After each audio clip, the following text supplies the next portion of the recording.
안녕하세요. 서재거래 그린병원입니다.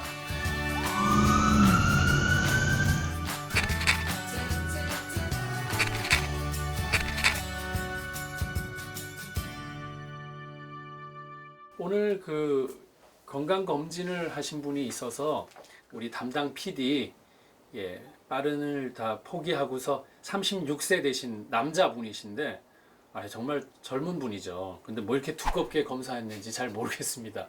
그 검진표를 보고 제가 한번 설명을 드려보도록 하겠습니다.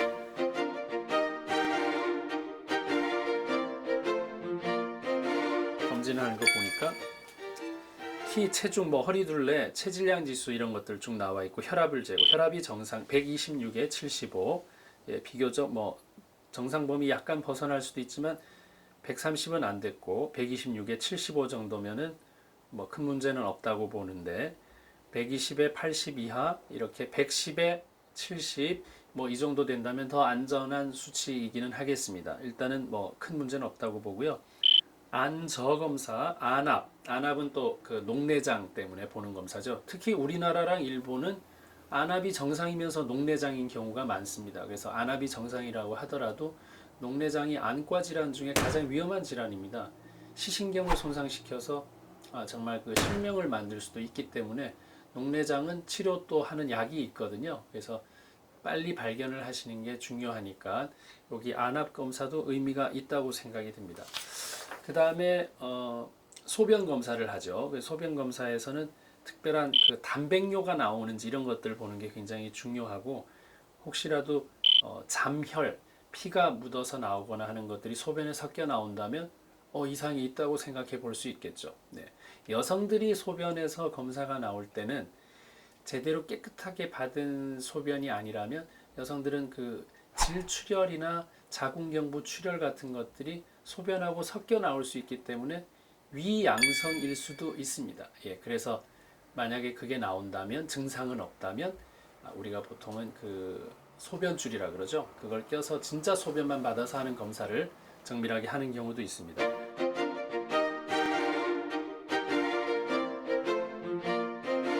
자, 드디어 이제 혈액 질환을 보는 검사를 했는데 혈색소를 보죠. 빈혈 없다 이런 것들 보는 거고 백혈구 수치는 너무 낮으면 면역이 떨어져 있는 거고 너무 높으면 염증이 진행되고 있는 거니까 한 4,000에서 10,000 정도 되면 되는데 한 5,200개 그래서 정상이고요. 저는 이제 간 기능 검사를 꼭 잘 보라고 말씀을 드리고 있는데 간 기능 검사 중에 여러분들이 꼭 알아야 될 두 가지 효소의 검사가 AST, ALT입니다. 그래서 여기가 병원마다 검사 기관마다 정상 범위가 조금씩은 다릅니다. 여기 검사 기준은 33까지 정상이고 38까지 정상이라고 나와 있는데 어떤 기관에서는 40, 45가 정상이기도 하거든요. 그래서 여기 결과는 26과 31이 나왔으니까 정상 범위다. 이게 어떤 의미가 있냐면 간이 이렇게 삼각형으로 이렇게 생겼다고 보면 매일 어떤 물질이 이렇게 있다가 깨지면 이렇게 나오면서 이 내용물이 나올 거 아니에요, 그죠? 그 내용물을 간 효소라고 본다면 이 내용물이 카운트가 되는 거죠. 카운트가 돼서 이게 21개 깨졌습니다. 근데 33개까지는 깨질 수 있습니다 라고 얘기하는 게 정상 범위인데 나 21개 깨지고 있네요. 정상이에요.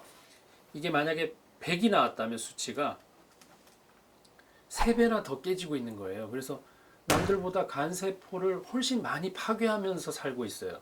그래서 간 수치를 내리려고 간에 도움되는 치료들을 하거든요. 그러면 치료의 핵심이 뭐냐 하면은 절대 안정이에요. 절대 안정. 왜 절대 안정이냐?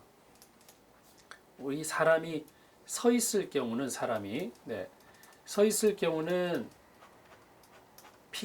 간이 여기 있는데 피가 아래로 쏠리고 있거든요.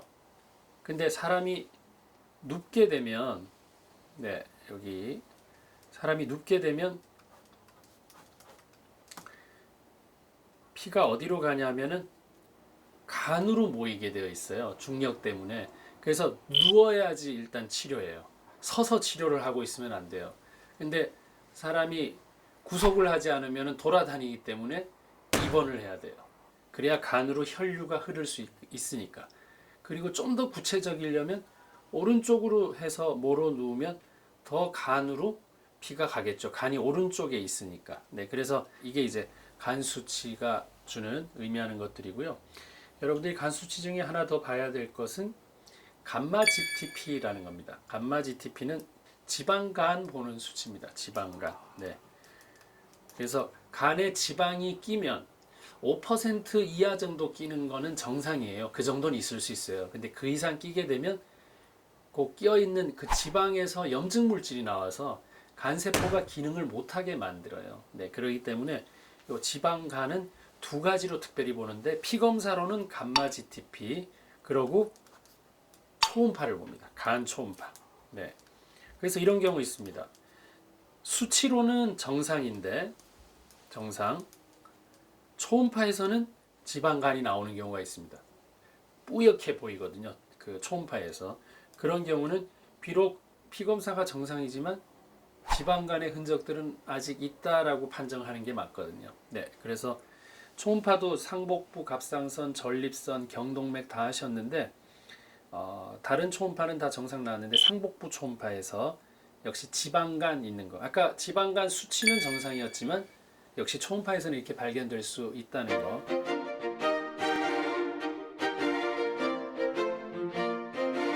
그리고 당뇨 검사의 혈당 검사는 86이니까 공복 혈당이 100 이하면 정상이고 당화 혈색소가 5.4가 나왔습니다. 요건 최근 3개월 동안의 혈당 조절을 보고 있는 건데 나이가 아직 30대 중반 정도 되시는 분이니까 당연한 건 아니지만 정상이어야죠. 왜냐하면 인슐린이라는 게 이렇게 생각하시면 됩니다. 당뇨는 인슐린을 100개 가지고 내가 태어났다면 예를 드는 겁니다.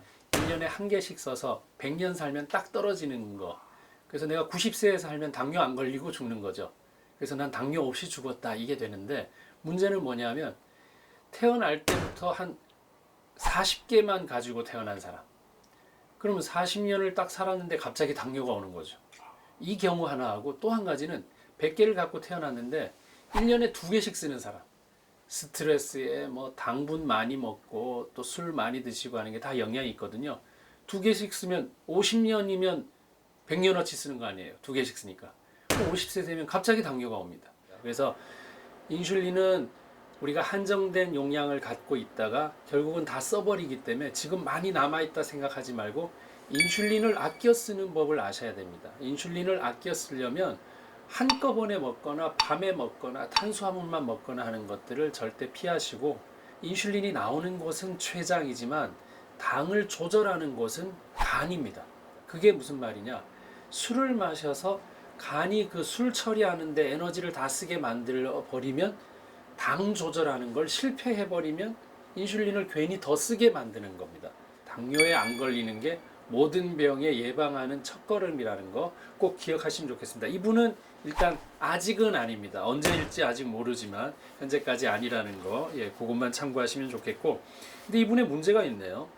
요산 수치가 굉장히 높습니다. 요산이 2.8에서 7.7까지가 여기선 정상인데 8.3이 나왔거든요. 요산 수치가 높으면 무조건 통풍이 아니라 통풍인 사람이 요산 수치가 높은 거예요. 그래서 단순한 요산 수치가 높다고 이분이 통풍이라고 할 수는 없지만 고요산혈증이라고는 얘기할 수가 있죠. 그리고 이걸 계속 방치하는 게 그렇게 좋은 게 아닌데 근데 이분한테 여쭤봤더니 술도 안 드시고 고기도 많이 안 드신대요. 뭐 술 중에는 주로 맥주, 고기는 또 등푸른 생선이나 이런 것에 퓨린이라는 성분이 많아서 요산 수치를 올리는데 다음에 요산을 올리는 또 한 가지가 바로 탄수화물입니다.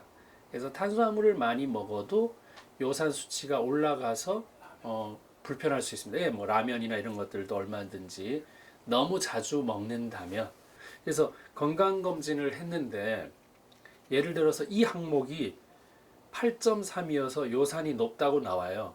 그러면 누구한테 물어봤어요. 통풍이냐 아니냐. 아닙니다. 그러면 약이 없죠. 그러면 이분은 다음 검진 받을 때까지 그대로 살 거 아닙니까?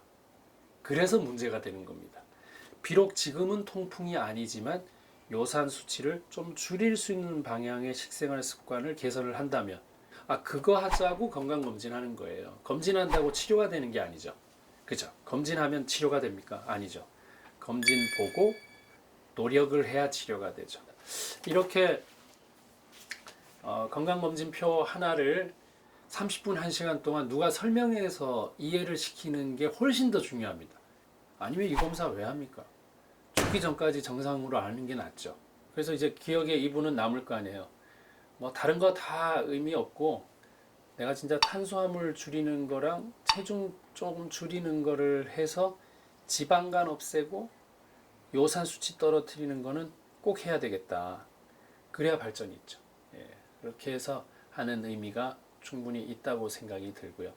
여러분들 구독, 좋아요, 또 이런 것들 많이 알려주시고 또 이 좋은 정보들 많이 또 서로 공유하면서 좀 건강을 되찾는 또 그런 계기가 됐으면 좋겠습니다.